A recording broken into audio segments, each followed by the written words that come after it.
Hi everybody and welcome back to our channel. Last week you watched us finish up our series in Iceland, so if you haven't checked it out yet, please take a look.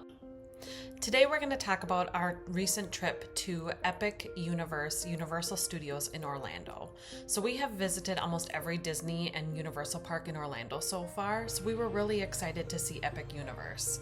We knew it had some of the best rides we've ever experienced, but after spending about 2 hours waiting for one attraction, for only that ride to then break down 7 times, we kind of felt differently after our trip.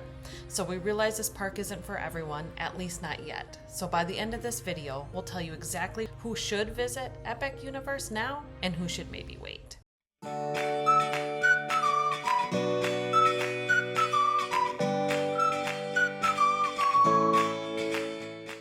Before we get started, we would love if you would like and subscribe our videos. It really helps our channel, and follow along for more adventures. So if you've watched our channel before, you know our goal isn't to just show beautiful places and hype them up and say that everything is great. We want to give you honest travel experiences and honest reviews. We also take our children with us, so along the way we'll tell you how that all went. So over the years we visited nearly every Disney and Universal park in Orlando, from Magic Kingdom to Animal Kingdom to Universal Studios Florida. We've experienced what each park does well and what does not well. So naturally our expectations for Epic Universe were really high. And honestly, walking through those gates, it exceeded those expectations. Universal absolutely nailed the first impressions. It is such a beautiful and well laid out park. One thing that immediately stood out to us was just how immersive everything feels. Every world had its own atmosphere, architecture, music, and personality. And so when you would take a look at some of the fine details, especially in where I noticed it the most, Super Mario World, you could see the castle and Bowser's castle and all the little tiny details that if you're rushing through it, you will totally miss. So this honestly may have been the most beautiful theme park we've ever visited. So even if you've never rode on a single attraction, it would be worth experiencing that alone. However, our biggest memory, unfortunately, wasn't one of the rides. It was the waiting. So across all of the Orlando parks we've visited, have experienced ride breakdowns before, but nothing like this. Every single ride we went on had broken down for at least a few minutes at a time. So when we went into one of the lines for the Super Mario Kart adventure, it said a 2-hour wait. We really wanted to do the ride, so we waited in that line. However, during that 2 hours, the broke down 7 times. So a 2-hour ride and wait ended up being multiple hours to get on that ride. So we understand that, it's a brand new park and it's going to have its bumps. So these things do happen, but if your family is trying to plan a once in a lifetime trip to Orlando and have a vacation and go to Epic Universe, it is something to consider when thinking about this park, on how much time you have and are you able to dedicate an entire day with some rides potentially being down. When we were there, we were not able to even go on the Harry Potter ride because it was down all day. With all of these situations of rides breaking down and lines being so long, thankfully, once we finally got on some of these rides, they were completely worth the hype. So our personal favorite was a Monsters Unchained. It instantly became the best ride ever in all of the parks we've ever had. So it feels incredibly real, the effects are outstanding, and Universal created an experience like nothing else that we've ever seen or ridden on. I will let you know that if you have younger kids, because the ride is a little scary and real looking, it could be a little spooky for them.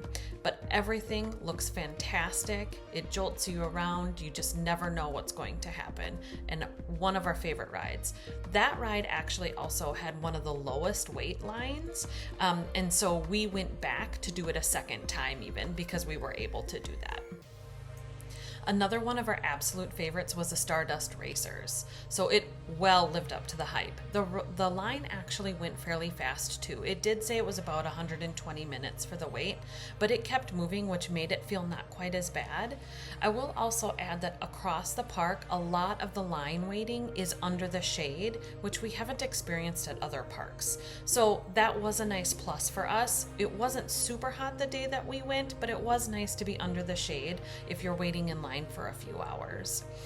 So Stardust Racers was absolutely one of the best as well. So we've ridden a lot of roller coasters, and this one belongs near the top. It's smooth, fast, full of surprises. If your kids have not been on a larger thrill roller coaster like this, make sure that they're ready. This is not for a beginner in the roller coaster ride scenario. And so it gives a lot of jolts and goes super fast. So just want everybody to be aware of that if they're thinking of taking their kids on it. So after all of this, the lines, the ride breakdowns, would we say you should go to Epic Universe now? So after all of that, we would say yes. If you're a theme park enthusiast, love experiencing new attractions, and don't mind some of the delays, you could go now, and you would probably love it. However, if you're spending thousands of dollars on a once-in-a-lifetime Orlando vacation, we'd personally wait just a little longer. Universal built an incredible park, and we want you to be able to see it and enjoy it, and I'm sure they do as well. They just need a little more time to work through the ride reliability issues and not break down all the time. Where you could see the entire park in a day, you might not be able to do that in your one-time trip with all the breakdowns that they're experiencing. Once they work out those kinks, this will become one of the absolute best theme parks ever. And so don't count them out yet. I am sure they will work through these things as they're new. However, if you're planning a vacation, please keep that in mind. Even with the ride delays, we don't regret going. In fact, some of those attractions now rank among our most favorite in Orlando. So we simply think that the park hasn't reached its full potential yet. And that's actually exciting because we can't wait to come back. If you're already visited Epic Universe, let us know your experience in the comments. Did you have the same ride delays or did everything run smoothly for you? We went about 6 months ago, so I'd be really curious on how everything's going today. We'd love to hear your thoughts, and if you're planning an Orlando vacation, make sure to subscribe, because next week we're headed across town to visit one of our favorite Disney parks, Hollywood Studios, to see if it still lives up to the hype.